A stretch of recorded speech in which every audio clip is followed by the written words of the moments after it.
గారు చెప్పండి, BJP party ఎలా చూస్తూ ఉంది? అనేక పథకాలు ఉంటాయి, మీరు కూడా చాలా పథకాలని ఇస్తున్నారు.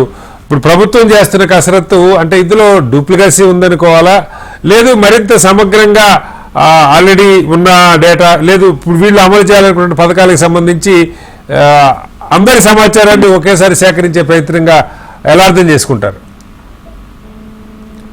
ఎండో గారు చెప్పండి. ఇప్పుడు శ్రీనివాస్ గారు, ఇప్పుడు దేవి ప్రసాద్ గారు చెప్పారు సకల జనుల సమగ్ర సర్వే ద్వారా మొత్తం ప్రభుత్వానికి డాటా వచ్చింది. ఆ డాటా ఆధారంగా 4-5 సంవత్సరాలు పరిపాలన చేశాను. ఏ డాటా ఆధారంగా మరి రైతు బంధు పథకం మల్లారెడ్డి గారికి వచ్చిందో దేవి ప్రసాద్ గారు చెప్పారు. ఏ డేటా ఆధారంగా మరి దళిత బంధు అనేటువంటిది ఉద్యోగులకు ఎవరికైనా ఇస్తామని చెప్పిందో చెప్పాను. నేను ఏ డేటా ఆధారంగా ఇవాళకి కూడా రేషన్ కార్డులు రానటువంటి పేదవాళ్ళు మిగిలిపోయిందో చెప్పాలి.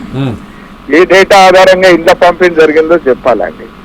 అంటే డేటా అనేటువంటిది 4-5 సంవత్సరాలు కాదండి, 2 ఎలక్షన్లకు వాళ్ళకు ఉపయోగపడ్డది తప్ప దాని ఆధారంగా పేదరికం ఆధారంగా కానీ, ఇల్లు లేదన్నటువంటి ఆధారంగా కానీ, ఆధారం లేదన్నటువంటి ఆధారంగా కానీ ప్రభుత్వ పథకాలు అమలు కాలేదు. దాని యొక్క ఫలితాలు ఇప్పుడు అయిపోయి పవర్ లో లేని వాళ్ళ గురించి, ఇప్పుడు పవర్ లోకి వచ్చిన వాళ్ళు కొత్తగా డేటా కలెక్షన్ మొదలుపెట్టారు. దీన్ని ఎలా అర్థం చేసుకుంటారు? నేను ఎందుకు చెప్తున్నానంటే డాటా అనేటువంటిది కలెక్షన్ చేసి కూడా, దరఖాస్తులు అనేటువంటి కలెక్షన్ చేసి కూడా అన్ని సూర్లో పెట్టిండ్రు వాళ్ళు. ఈ విషయాన్ని తేటతెల్లం చేయడానికి చెప్పిన వారు చెప్తున్నది తప్పు అనేటువంటిది నేను చెప్పడానికి చెప్తాను. ఇకపోతే మాట చెప్పాలి. ఇప్పుడు ఏదైతే దేవి ప్రసాద్ గారు దానికి ఏదో సమాధానం చెప్తున్నారు. ఇప్పుడు రైతు బంధు గురించి మేము డాటా తీసుకోలేదు, రైతు బంధు ఎట్లు ఇచ్చిందో చెప్పాలని చెప్తా ఉన్నారు. తెలంగాణ ఇప్పుడు మళ్ళీ చర్చలకు పోవాలి శ్రీనివాస్ గారు. ఈ చర్చ సుదీర్ఘమైనటువంటి ఎన్ని ఎకరాలు ఉందన్నది లేకుండా అందరికి ఇచ్చేసారు.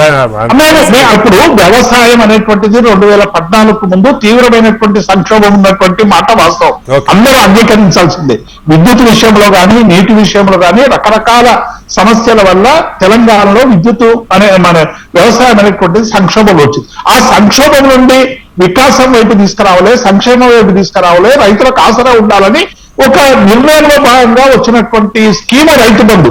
అది అందరికీ ఇవ్వాలండి. మేమేం సర్వే చేయలేదు ఏ ఆధారంగా ఇచ్చినట్టు. మేము ప్రకారం ఇచ్చారు, భూమి ఉన్న వాళ్ళందరికీ ఇచ్చారులేండి. అందరికి ఇచ్చాము. ఇప్పుడు దాని మీద కదా రైతు ఈ ప్రశ్నలే, ఇంకా లక్ష్మణ గారు ప్రశ్నలు వేయడం మీదనే ఉన్నారు. ప్రశ్నలకు పరిష్కారం ఏం కావాలని చెప్పేటువంటి పరిస్థితి లేనట్టు చెప్పండి. నేను ఎందుకు చెప్తున్నానంటే ఆ రోజు వ్యవసాయం సంక్షోభంలో ఉన్నది అనేటువంటి అభిప్రాయంతో మల్లారెడ్డి గారు సంక్షోభంలో ఉన్నారనేటువంటి భావాన్ని పక్కకు పెట్టి వాళ్ళు వివరించడమని చెప్తా ఉన్నారు.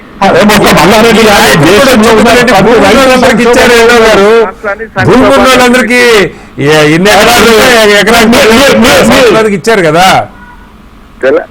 నేను అన్నది ఏంటంటే ఇప్పుడు అది తీసుకొని